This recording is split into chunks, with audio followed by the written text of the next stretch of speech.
Alright, hello everyone, it's Silver Kyle here, and today I would like to talk about the PlayStation Vita, its current sales, and what I think the future has in store for that system. So last year around this time, Nintendo had actually decided to do a price drop to the 3DS to increase the number of sales. The 3DS wasn't selling very well, they were expecting a lot more sales, and their response to this was to drop the price from $250 down to about $170, which is a huge price drop, but it ended up working beautifully for Nintendo. The 3DS has now sold 18.7 million units worldwide. Now that is a huge success story. To have a system that's not even 2 years old, almost at the 20 million mark, is just incredible. And just to give you a better idea, last week the top hardware sales, 3DS was number one at 351,000. The second highest was the PlayStation 3 at 124,000. Now even if you added the PlayStation 3, Xbox 360 and Nintendo Wii sales all together, they still would not be beating the 3DS at 351,000. Now that's a huge key point because a lot of people were saying that handhelds were slowly dying, that the iPad and being able to play games on your cell phone were just slowly taking over, and that would be one of the reasons why the Vita would die.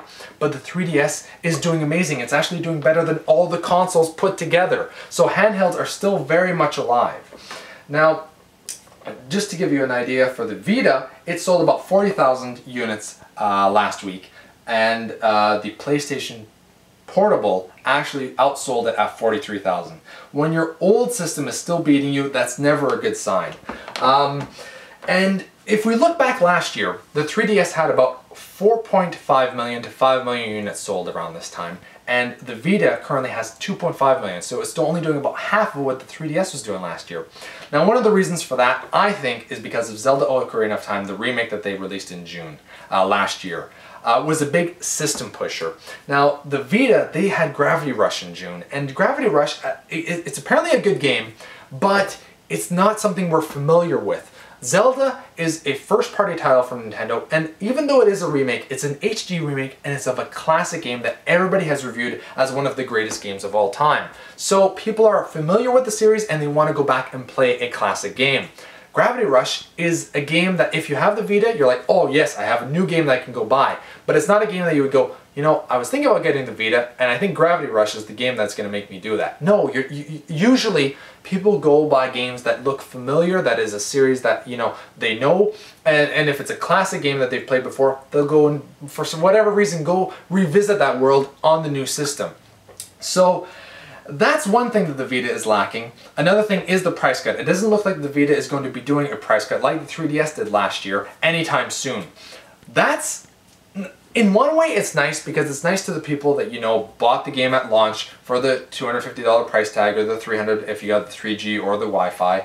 But it's also bad because the Vita is not doing as well as the 3DS was doing last year, and it doesn't look like it's going to be picking up any steam really fast like the 3DS did. It might do better in the next few months. Sony executive has said that they hope that Little Big Planet in September, Assassin's Creed 3 Liberation in October, and a Call of Duty some point later this year, probably November, will increase the sales. And that's kind of what the 3DS did last year, because they started with September for Star Fox, October Pokemon Rumble, and November was Super Mario 3D Land and Mario Kart 7 in December. And then we were also under the assumption that Kid Icarus is most likely going to come out in January or early 2012 at that point last year. But they also had the price cut, and they had many more titles that, we're familiar with and we know works well on a handheld. Super Mario has done well on the handhelds, on the Game Boy, on the, the DS. And so the 3DS, we knew that, we played it on the handheld before, it works nicely.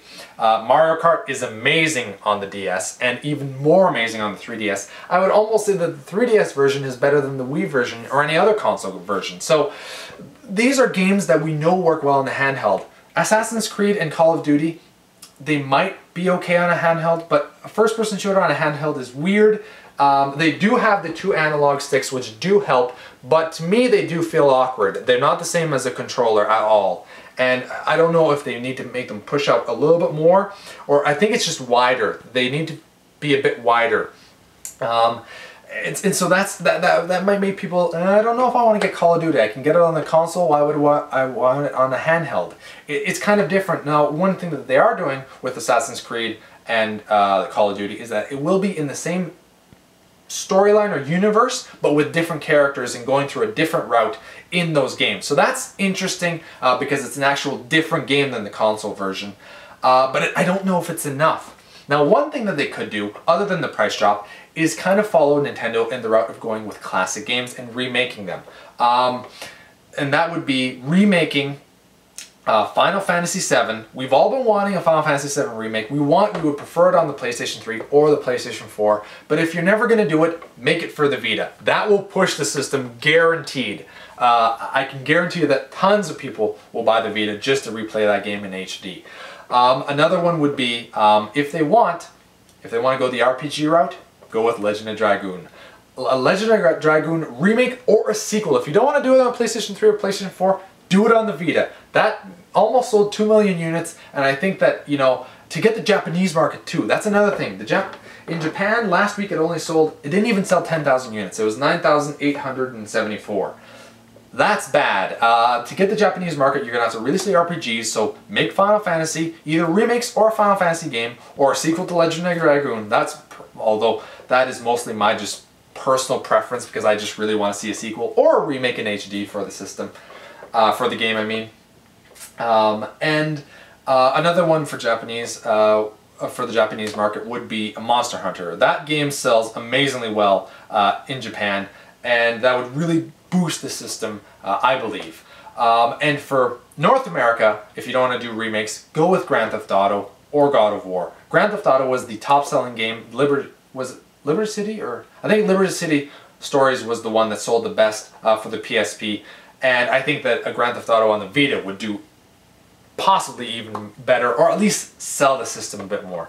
So those are the two options: price cut, or bringing in remakes, or big title, a series. And that's what I think that Sony should be focusing on. So that's the end of my video. Now, one thing I would like to say is that I'm thinking of possibly doing more videos like this. If you like me talking about sales and kind of dissecting them and what I think they should do, let me know in the comments, because I could basically do like a hardware, okay, this is what last week's hardware sales were, and then also do one for software sales to see how well games are doing. I don't think I would do this every week, because that would be like 2 videos a week, or maybe just 1 video together, but sometimes it's not that interesting. But I could do it for every once in a while, like for the fall season, to show how well you know, Call of Duty's doing, Halo's doing, Zelda's doing, Mario, etc. Just basically all the big games that would be coming out in the fall season. So let me know what you think, and I'll talk to you all later, everyone.